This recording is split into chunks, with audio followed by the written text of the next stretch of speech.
आता डेव्हेस्टेशन या शब्दाचा अर्थ समजून घेऊया. सर्वप्रथम मराठी अर्थ. विध्वंस, मोठ्या प्रमाणात नाश.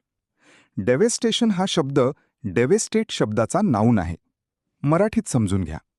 डेव्हेस्टेशन म्हणजे मोठ्या प्रमाणात झालेला नाश किंवा विध्वंस. नैसर्गिक आपत्ती, युद्ध किंवा संकटामुळे जेव्हा खूप मोठे नुकसान होते तेव्हा त्याला डेव्हेस्टेशन म्हणतात. English meaning: great destruction or damage. आता उदाहरणे पाहूया.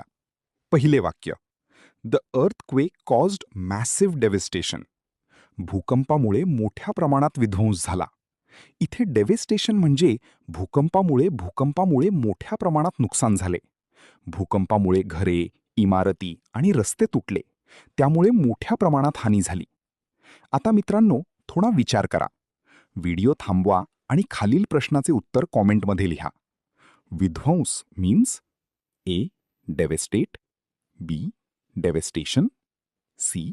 Develop, D. डिसाइड. तुम्हाला इंग्रजी मोफत आणि सोप्या पद्धतीने सुधारायचे आहे का? नियम अकॅडमीचा बेसिक इंग्लिश व्होकॅब्युलरी आणि ग्रामर कोर्स पूर्णपणे मोफत जॉईन करा. आत्ताच हा नंबर नियम अकॅडमी इंग्लिश नावाने सेव्ह करा. 9270275060. नंतर व्हॉट्सॲपवर हॅलो सर असा मेसेज पाठवा. दररोज व्हिडिओ प्लस MCQ सराव मिळवा. नंबर सेव्ह केल्यावरच लिंक उघडतील.